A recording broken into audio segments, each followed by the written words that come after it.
अस्सलामुअलैकुम। मुजाहिद फ़रसाद। आज हम लेक्चरार उर्दू के टेस्ट और इंटरव्यू के लिए उर्दू ज़ुबान व अदब के उन सवालात पर गुफ्तगू करेंगे जिनके जवाबात में इख्तिलाफ़ पाया जाता है। बाज़ औक़ात एक लफ्ज़ की तब्दीली से सवाल की नौइयत बदल जाती है और उसका जवाब भी बदल जाता है।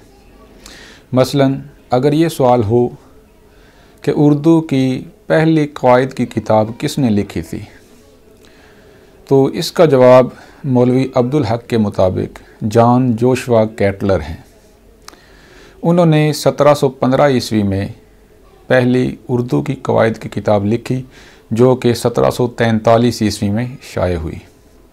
लेकिन अगर सवाल में थोड़ी सी तब्दीली की जाए कि हिंदुस्तानी अदीबों में से क़वाइद की पहली किताब किसने लिखी, तो उसका जवाब सैयद इंशाअल्लाह ख़ान इंशा होगा।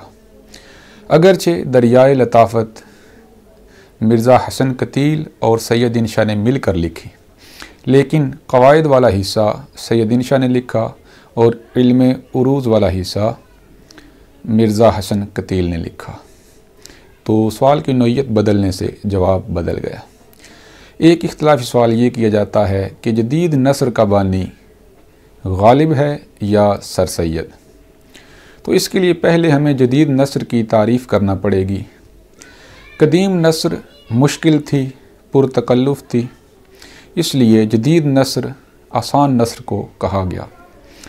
तो अगर इस चीज़ को देखा जाए तो सर सैयद अहमद ख़ान ने 1847 ईस्वी में आसार उस सनादीद किताब लिखी, लेकिन वो मुश्किल उसलूब में थी, वो कदीम तर्ज पर थी और ख़ुद ही 1854 ईस्वी में उसका आसान एडिशन शाया करवाया।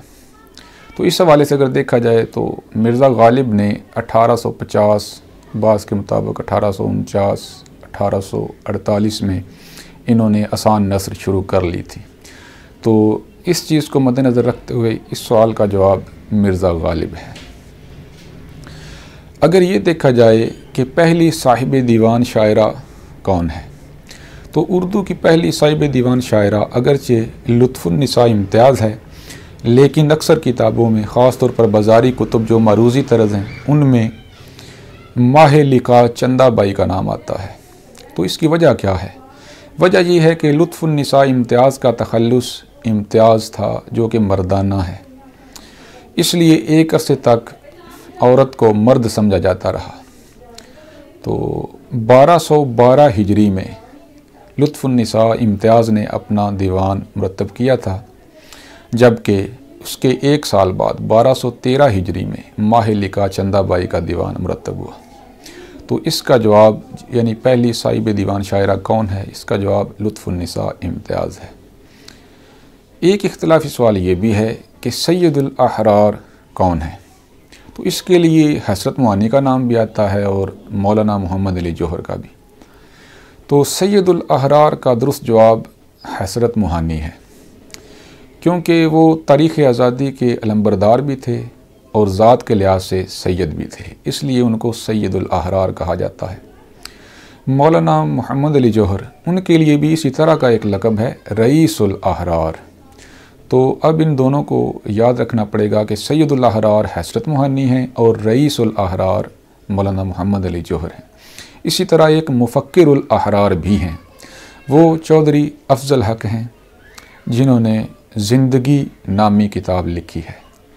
तो सवाल की नौइयत बदलने से जवाब बदलता है, एक आध लफ्ज़ बढ़ाने से या घटाने से सवाल का जवाब बदल जाता है।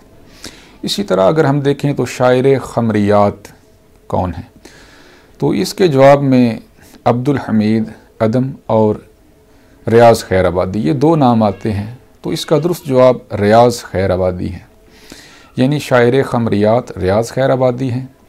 इसी तरह का एक नाम है शायर ख़राबात, वो अब्दुल हमीद अदम का है। चूँकि अब्दुल हमीद अदम उनका एक शेरी मजमुआ है ख़राबात, तो इसलिए उनको शायर ख़राबात कहा गया और रियाज़ खैराबादी को शायर ख़मरियात कहते हैं। अगर हम फोर्ट विलियम कॉलेज के पहले प्रिंसिपल की बात करें तो आम किताबों में डॉक्टर गिलक्रिस्ट का नाम आता है, जो दुरुस्त नहीं है। फोर्ट विलियम कॉलेज के पहले प्रिंसिपल डेविड ब्राउन थे, जबकि गिलक्रिस्ट शोबा हिंदुस्तानी के प्रोफेसर थे। उस वक्त प्रिंसिपल का ओहदा नहीं था, प्रोवोस्ट कहा जाता था।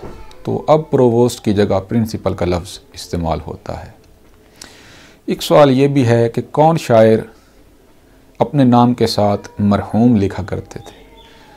तो इसका जवाब जोशमली आबादी है, लेकिन बाज़ जगहों पर तलोक चंद भी आता है।